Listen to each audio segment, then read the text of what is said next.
चमोली में बड़ा हादसा, नमामि गंगे प्रोजेक्ट की साइट पर फैला करंट, दारोगा समेत 16 की मौत, 11 लोग झुलसे।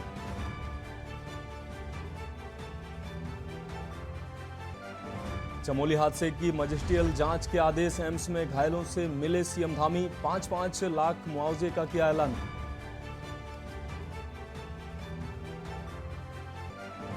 चमोली हादसे पर पीएम मोदी ने जताया दुख, गृह मंत्री अमित शाह ने सीएम धामी से की बात, जांच के दिए आदेश।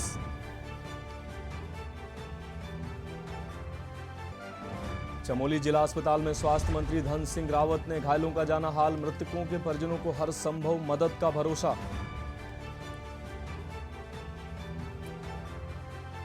दून में युवा कांग्रेस करेंगे सचिवालय का घेराव, बढ़ती महंगाई, भर्ती घोटाले की सीबीआई जांच की मांग और विभिन्न मांगों को लेकर होगा प्रदर्शन।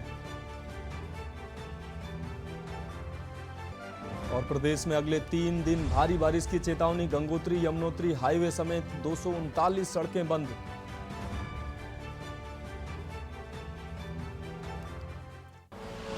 आप देख रहे हैं के न्यूज, खबरों का सारथी। नमस्कार, सुप्रभात। उत्तराखंड की खबरों में आपका स्वागत है। मैं हूं आपके साथ मनोज मानस। रुक करेंगे खबरों का। चमोली हादसे में घायल हुए 6 गंभीर रूप से घायलों को हेलीकॉप्टर के माध्यम से ऋषिकेश लेकर आया गया। आपको बता दें, जहां डॉक्टरों की टीम इन घायलों का ट्रॉमा सेंटर में इलाज कर रही है। मुख्यमंत्री और प्रदेश अध्यक्ष का चमोली दौरा रद्द होने के बाद प्रदेश अध्यक्ष महेंद्र भट्ट ऋषिकेश एम्स पहुंचे और घायलों का हालचाल जाना। महेंद्र भट्ट ने बताया कि सरकार इस पूरे मामले की मजिस्ट्रेट जांच करवा रही है। घायलों का इलाज और सहायता राज्य सरकार की तरफ से उपलब्ध कराई जाएगी। वहीं ऋषिकेश एम्स में घायलों का एम्स के विशेषज्ञ डॉक्टरों की टीम की निगरानी में इलाज चल रहा है।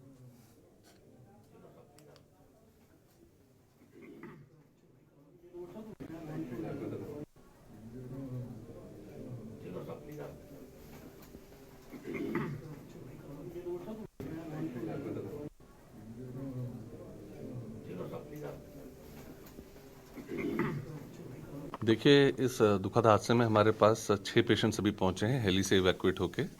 उन सब लोगों को हम लोग इवैल्यूएट कर रहे हैं। 2 पेशेंट हमारे पास पहले आ गए थे, 4 अभी थोड़ी देर पहले ही आए हैं। उन दोनों में से एक जो है, उनमें सर में चोट भी हमको ऐसा लग रहा है कि महसूस हो रही है। एक की किडनी में इश्यूज ज़रूर हैं। जो इलेक्ट्रिकल बर्न्स होते हैं, इनको इनिशियली बताना बहुत मुश्किल होता है कि ये ठीक है कि नहीं है, क्योंकि इनमें सिस्टम इन्वॉल्वमेंट, जो अंदर ऑर्गन्स होते हैं उनमें इन्वॉल्वमेंट होता है। तो हम ये 1-2 दिन के रखने के बाद और 1-2 दिन सारे इवैल्यूएशंस के बाद बता पाते हैं कि ये लोग ठीक रहेंगे, नहीं रहेंगे, या खतरे से बाहर हैं कि नहीं है। लेकिन सब लोगों का इलाज शुरू कर दिया गया है। जो भी नेसेसरी इलाज होता है, जो बेस्ट से बेस्ट इलाज होता है, और उसकी कोई कमी एम्स में नहीं है, उनका इलाज चालू हो गया और आप लोगों को इसके बारे में हम बताते रहेंगे। अगली खबर लक्सर से है। सीएमओ डॉक्टर मनीष दत्त ने लक्सर व खानपुर के बाढ़ग्रस्त क्षेत्र का दौरा किया है। इस दौरान उन्होंने स्वास्थ्य विभाग के कर्मचारियों को पूरी मुस्तैदी के साथ ड्यूटी करने के दिशा निर्देश दिए हैं। उन्होंने बताया कि बाढ़ आपदा को देखते हुए 24 घंटे लक्सर व खानपुर क्षेत्र में तैनाती रहेगी। सीएमओ, एससीएमओ व डॉक्टर ने स्वास्थ्य विभाग की टीम के साथ लक्सर और खानपुर सामुदायिक स्वास्थ्य केंद्रों का निरीक्षण कर व्यवस्थाओं को परखा है। उसके बाद उन्होंने खानपुर क्षेत्र के गोवर्धन में भी स्वास्थ्य संबंधी जानकारी ली है। सीएमओ डॉक्टर मनीष दत्त ने बताया कि लक्सर व खानपुर क्षेत्र में बाढ़ की आपदा को देखते हुए गर्भवती महिलाओं को लेकर स्वास्थ्य विभाग पूरी तरह से सतर्क है।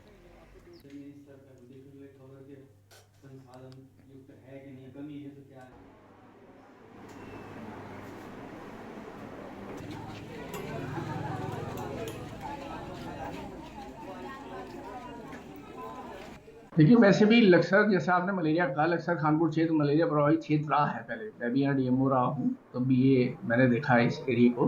अभी चूंकि बाढ़ आई है, कांवड़ के चलते, कांवड़ जिम्मेदारी थी। अभी बाढ़ लक्सर खानपुर क्षेत्र में काफी एरिया आया जा सकता है, तो ये हमने सब सॉर्ट आउट कर लिया है, हमने प्लान कर लिया है।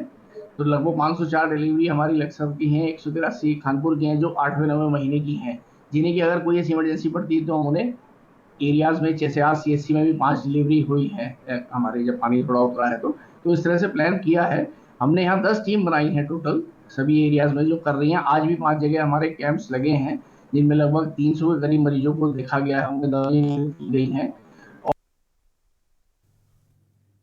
अगली खबर हल्द्वानी से है, जहां सर्किट हाउस में जिला पंचायत अध्यक्ष के नेतृत्व में पंचायत बोर्ड की बैठक संपन्न हुई, जिसमें कई महत्वपूर्ण बिंदुओं पर चर्चा हुई। जमीनों को पुनः जिला पंचायत के कब्जे में लिए जाने सहित कूड़ा निस्तारण और ग्रामीण क्षेत्रों में सोलर लाइट लगाने के मामले में बोर्ड बैठक की गई है।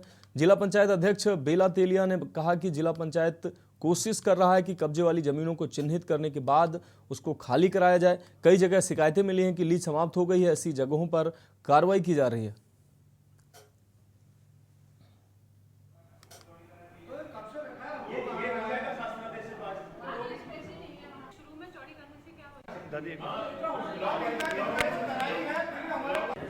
अतिक्रमण को भी हम नोटिस देके उनको हटा रहे हैं जो भी हैं, क्योंकि पहले से जो लीज पे चला आ रहा है वो 60-60 सालों के लिए लीज पे दी गई है और फिर वो किसी के नाम ट्रांसफ़र हो गई तो उस पर भी हम संज्ञान दे रहे हैं और उनको नोटिस दे रहे हैं। और जी, किस तरह की कार्रवाई उन पर की जाएगी कि तोड़ भी देंगे? उनको नोटिस देके कि या तो आप उसका किराया बढ़ाएं और अगर आपकी लीज़ ख़त्म हो गई है तो उसको जल्दी से ख़त्म करके उनको हम ताकि नए सिरे से दूसरे को ट्रांसफ़र कर सकें।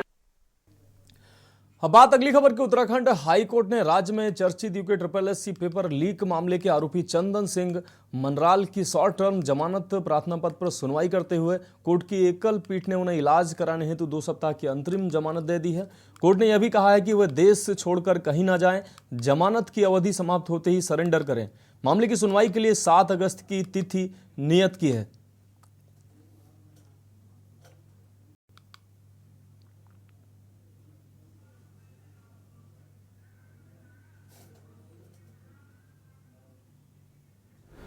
जेल से उसको दून हॉस्पिटल ले जाया गया और ये पाया गया कि दोनों किडनी में स्टोन है।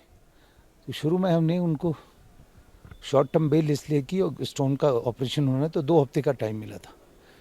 जब 2 हफ्ते के टाइम का शॉर्ट टर्म बेल पे आया था तो इस बीच पता चला, जब इन्वेस्टिगेशन हुआ, डॉक्टरों ने थोड़ा उसका चेकअप किया तो पता चला उसकी 90% जो है 90% करीब आर्टरीज ब्लॉक है।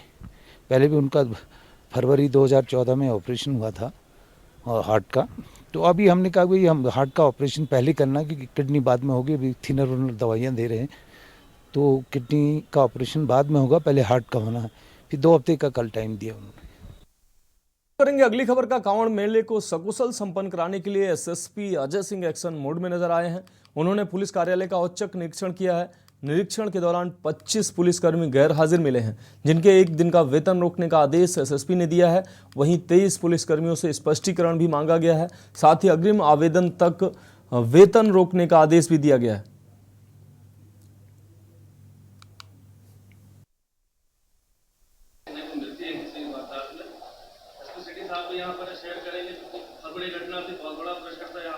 कांवड़ यात्रा चूँकि समाप्त हुई थी, उसके बाद सभी लोग को निर्देश थे कि काफ़ी सारे काम इसमें जो पेंडिंग हो जाते हैं, साथ ही साथ इसमें बहुत सारे पब्लिक जो आ रही जिनके काम रुक जाते हैं। इस कारण से सभी को निर्देश दिए गए थे कि ऑफिस में लगातार निरंतर उपस्थित रहकर कार्य करें, जो भी चीज़ें हैं उसको सुचारू रूप से फिर से कार्यों को किया जाए। इसको देखते हुए कल एक औचक इसमें चेक कराया गया था, तो इसमें 25 पुलिसकर्मी पता चला कि विभिन्न अपने डेस्क पर या ऑफिस में मौजूद नहीं थे। इसमें इंस्पेक्टर से लेकर अन्य कर्मचारी भी थे, तो उनका 1 दिन का वेतन कटौती की गई, चूँकि वो कार्य पर नहीं थे। और साथ ही साथ इसमें 23 लोग का जो है वेतन अगले आदेश तक रोक दिया गया है। उनके स्पष्टीकरण मांगा गया है और स्पष्टीकरण उपरांत इसमें आगे की फिर इसमें निर्णय लिया जाएगा। बढ़ेंगे अगली खबर की ओर। रुड़की में नहर किनारे स्थित कैंप कार्यालय पर विधायक प्रदीप बत्रा ने जानकारी देते हुए बताया कि नगर में जलभराव की समस्या के समाधान के लिए स्थायी कार्य किए जाएंगे। इसको लेकर उन्होंने मुख्यमंत्री से मुलाकात की है। इसके साथ ही उन्होंने मेयर पर अपने कार्यकाल में कोई भी कार्य न करने का आरोप भी लगाया है।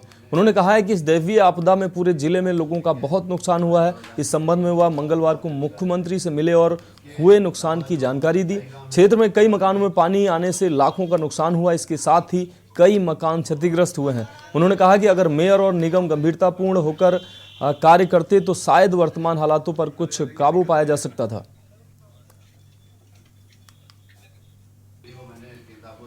उन्होंने डीएम को जांच लिख दिया है, पटवारी द्वारा जांच ली जाएगी और सबको मुआवजा दिलाया जाएगा। इसके अलावा जो स्थायी काम है उसके बारे में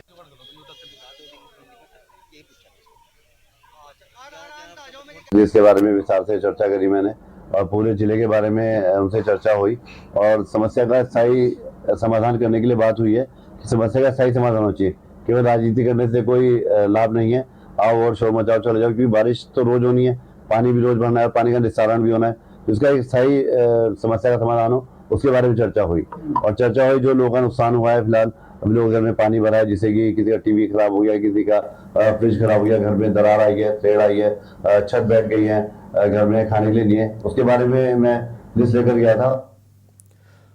अगली खबर देहरादून से है, जहां कांग्रेस पदाधिकारियों ने सचिवालय का घेराव किया है। कांग्रेस प्रदेश अध्यक्ष करण माहरा के नेतृत्व में कांग्रेसियों ने बीजेपी सरकार के खिलाफ जमकर नारेबाजी की है। वहीं प्रदर्शन के दौरान कांग्रेस नेताओं और पुलिस कर्मियों के बीच तीखी नोकझोंक भी सामने आई है।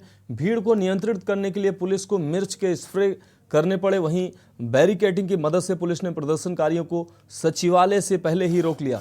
कांग्रेस प्रदेश उपाध्यक्ष सूर्यकांत धस्माना ने बताया कि कांग्रेस ने अंकिता भंडारी हत्याकांड में वीवीआईपी के नाम का खुलासा, बढ़ती महंगाई घोटाले की सीबीआई जांच की मांग समेत विभिन्न मुद्दों को लेकर सचिवालय का घेराव किया है।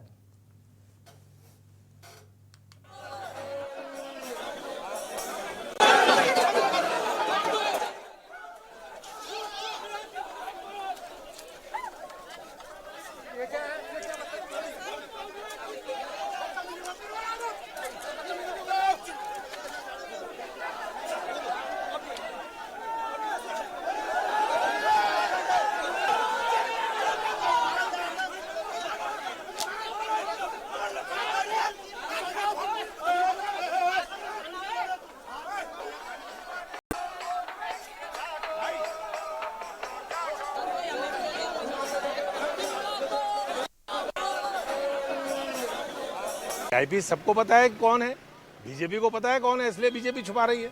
संजय कुमार के मामले में जिस बीजेपी ने संजय कुमार को बचाने का काम किया, वही बीजेपी आज अंकिता भंडारी के मामले में जो वीआईपी है, उस वीआईपी के नाम को नहीं बताना चाहती, तो इसलिए छुपा रहे हैं, इसलिए हम संघर्ष कर रहे हैं, इसलिए हम लड़ाई में हैं, इसलिए बार बार कांग्रेस पार्टी इस मसले को उठा रही है। और आज का जो हमारा ये प्रदर्शन था, उसमें मुख्य बिंदु जो है अंकिता भंडारी का मामला। अगली खबर नैनीताल से है, जहां जिला प्रशासन ने पिछले दिनों की गलती से भी कोई सबक नहीं लिया है, जिसके चलते एक बार फिर नैनीताल में जेसीबी से खुदाई के दौरान पानी की लाइन टूट गई, जिससे हजारों घरों का पानी पर संकट आ गया। वहीं जल संस्थान द्वारा जेसीबी से खुदाई से इनकार करने के बाद भी ठेकेदार ने जबरन जेसीबी चलाई और पानी की लाइन तोड़ दी। हालांकि अब जल संस्थान इसे ठीक करने में जुट गया है और आपको बता दें, रात तक पानी की आपूर्ति बहाल करने की बात कर रहा है। साथ ही आपको बता दें कि बीते माह डीएसए मैदान में जेसीबी से खुदाई के दौरान पेयजल लाइन टूटी थी।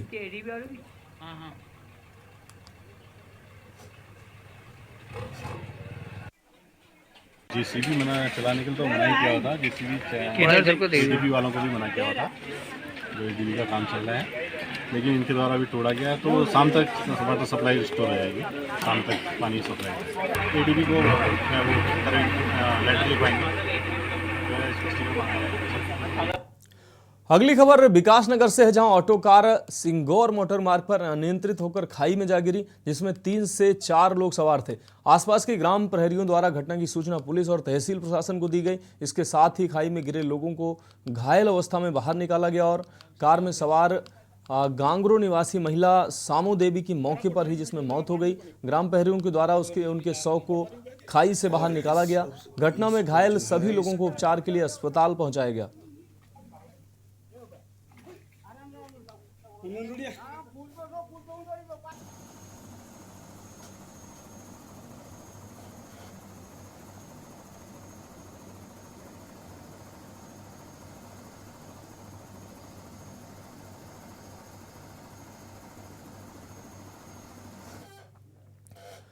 अगली खबर लक्सर से है, जहां उत्तराखंड सरकार के सिंचाई विभाग मंत्री सतपाल महाराज आपदाग्रस्त क्षेत्रों का दौरा करने पहुंचे। सतपाल महाराज ने एथल से लेकर मोहम्मदपुर बुजुर्ग सोनाली नदी के टूटे तटबंध और लक्सर के मुख्य बाजार सहित कई क्षेत्रों का निरीक्षण किया। सतपाल महाराज ने कहा कि हम सरकार से लक्सर क्षेत्र को बाढ़ आपदाग्रस्त क्षेत्र घोषित करने की मांग करेंगे।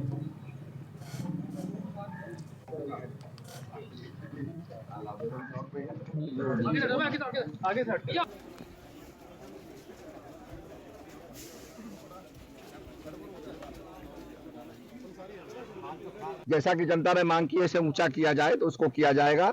इसके साथ साथ ये पूरा क्षेत्र लक्सर का जो इलाका है जो बाढ़ से ग्रसित हो गया है, इसको आपदा क्षेत्र घोषित कराने के लिए हम लोग मुख्यमंत्री जी को लिखेंगे और मैंने उनसे बातचीत भी की है। उन्होंने कहा निश्चित रूप में इसको हम आपदा ग्रसित क्षेत्र घोषित करेंगे और सरचार्ज को भी माफ करने के लिए हमने आग्रह किया है।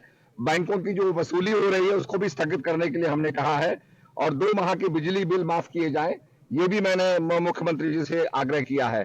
तो इस समय किसानों की पूरी मदद करेंगे और जो आपदा से ग्रसित हुए उनकी पूरी मदद करेंगे, ऐसा विश्वास दिलाने में आया हूं। उत्तराखंड की खबरों में वक्त एक ब्रेक का, जल्द हाजिर होंगे। आप देख रहे हैं के न्यूज, खबरों का सारथी। बात करेंगे अगली खबर की। चमोली जिले में अलकनंदा नदी के किनारे ट्रांसफार्मर फटने से हादसे पर कांग्रेस प्रदेश अध्यक्ष करण माहरा ने गहरा दुख व्यक्त किया है। उनका कहना है कि वह खुद चमोली जाकर हालात का जायजा लेंगे, साथ ही परिजनों से भी मुलाकात करेंगे। वहीं करण माहरा का कहना है कि इस पूरे मामले में विभाग की बड़ी लापरवाही सामने आई है। विभाग ने शटडाउन नहीं किया, जिससे ये बड़ा हादसा हुआ।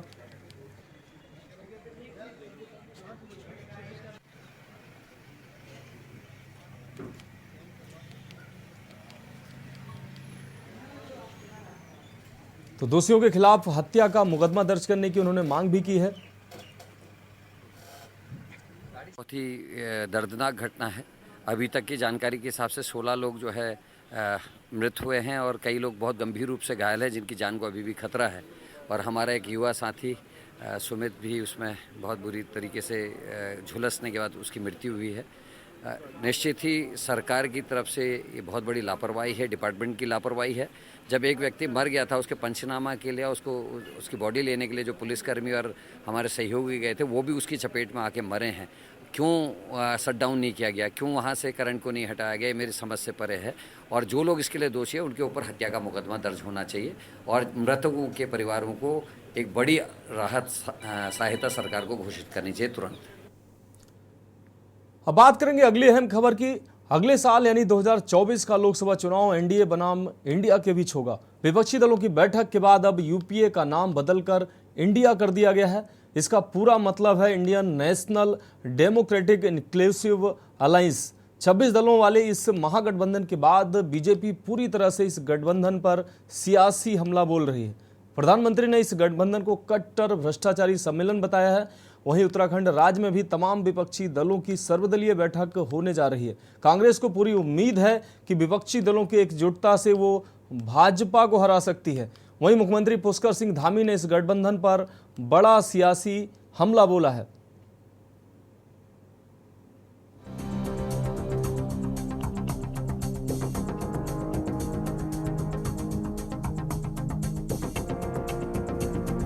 अगले साल यानी 2024 का लोकसभा चुनाव एनडीए बनाम इंडिया के बीच होगा। विपक्षी दलों की बैठक के बाद अब यूपीए का नाम बदलकर इंडिया कर दिया गया है। 26 विपक्षी दलों वाले इस महागठबंधन के बाद अब बीजेपी पूरी तरह से इस गठन पर सियासी हमला बोल रही है। प्रधानमंत्री इस गठबंधन को कट्टर भ्रष्टाचारी सम्मेलन बताया गया। वहीं उत्तराखंड राज्य में भी तमाम विपक्षी दलों की सर्वदलीय बैठक होने जा रही है। कांग्रेस को पूरी उम्मीद है कि विपक्षी दलों की एकजुटता से वो बीजेपी को हरा सकती है। वहीं मुख्यमंत्री पुष्कर सिंह धामी ने इस गठबंधन पर बड़ा सियासी हमला बोला है। मुख्यमंत्री का कहना है कि ये पूरी तरह बेमेल गठबंधन है। इस गठबंधन में सभी दूल्हा बनना चाहते हैं, बाराती बनने को कोई तैयार नहीं है। ये सिर्फ अपने अस्तित्व बचाने का प्रयास है। अपने परिवारों को बचाने की कोशिश को किया गया गठबंधन है।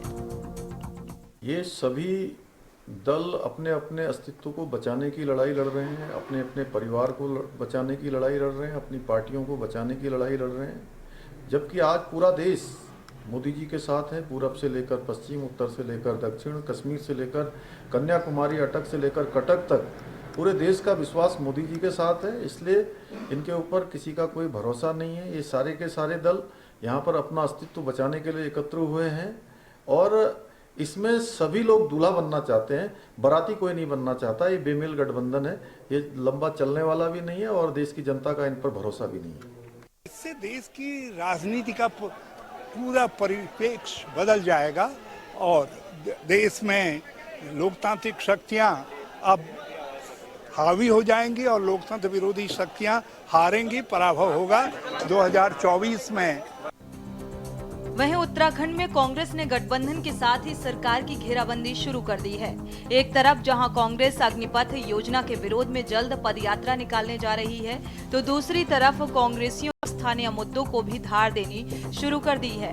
कांग्रेस ने आज अंकिता भंडारी हत्याकांड में वीवीआईपी के नाम का खुलासा, बढ़ती महंगाई, भर्ती घोटाले की सीबीआई जांच की मांग समेत विभिन्न मुद्दों को लेकर सचिवालय का घेराव किया। कांग्रेस का कहना है कि वो लगातार जनहित से जुड़े मुद्दों को लेकर संघर्ष करती रहेगी। वहीं बीजेपी ने कांग्रेस के इस प्रदर्शन को दिखावा बताया है। देखिए, प्रदेश के अंदर जिस तरीके से बेटी अंकिता भंडारी के मामले में लीपापोती सरकार द्वारा, पुलिस प्रशासन द्वारा की जा रही है, महंगाई चरम पर है, 250 रुपये किलो टमाटर बिक रहा है और राज्य के अंदर जिस तरीके से पेपर लीक हुए हैं और सभी प्रकरणों में सीबीआई की जांच कांग्रेस पार्टी लंबे समय से कर रही थी। सरकार की जो तानाशाही चल रही है, बेरोजगारों की आवाज़ को नहीं सुन रही है, बेटी अंकिता भंडारी प्रकरण में न्याय नहीं मिल रहा है, अग्निवीर योजना लाद करके युवाओं को छलने का काम जो किया गया है, निश्चित तौर पर इसी के विरोध में आज युवा कांग्रेस सड़कों पर है। ये कांग्रेस पार्टी जो है भाजपा के महासंपर्क अभियान से पूरी तरह से हिल गई है और अब उन्हें समझ नहीं आ रहा है कि हम लोग जो हैं किस तरीके से कौन से मुद्दे लेकर आगे जाएं। और ये आंदोलन जिस प्रकार से ये लोग अभी जो प्रदर्शन कर रहे हैं, ये सिर्फ एक दिखावा है। ये सिर्फ और सिर्फ अपने स्वार्थों की राजनीति करना जानते हैं। और इस वक्त जब पूरे प्रदेश में हम देख रहे हैं कि बहुत जगह जो है आपदा की स्थितियाँ भी बनी हुई है और पूरी भाजपा, पूरे हमारे कार्यकर्ता जो हैं हर एक जनपद पर बने हुए हैं, वहाँ पे कांग्रेस पार्टी जो है किसी भी राजनीति करने से पीछे नहीं हट रही है। और जहाँ तक इनके मुद्दों की बात है, और उन मुद्दों पे भारतीय जनता पार्टी ने प्रखरता से उसमें न्याय दिलाने की कोशिश की है। कुल मिलाकर 2024 के लोकसभा चुनाव से पहले विपक्षी दलों के गठबंधन ने तमाम विपक्षी दलों के नेताओं में नई ऊर्जा का संचार कर दिया है। उत्तराखंड में भी कांग्रेस को पूरी उम्मीद है कि लोकसभा चुनाव में जनता बीजेपी को सबक सिखाकर कांग्रेस को मौका देगी। लेकिन उत्तराखंड के इतिहास में नजर डालें तो राज्य की जनता ने बीजेपी और कांग्रेस के अलावा कभी भी किसी अन्य दल को मौका नहीं दिया। पहाड़ की लड़ाई में आम आदमी पार्टी, यूकेडी समेत तमाम दलों ने हार का स्वाद चखा है। ऐसे में राज्य में एनडीए बनाम इंडिया का फायदा कांग्रेस को मिलेगा, ये कहना अभी जल्दबाजी होगी। Uttarakhand desk report.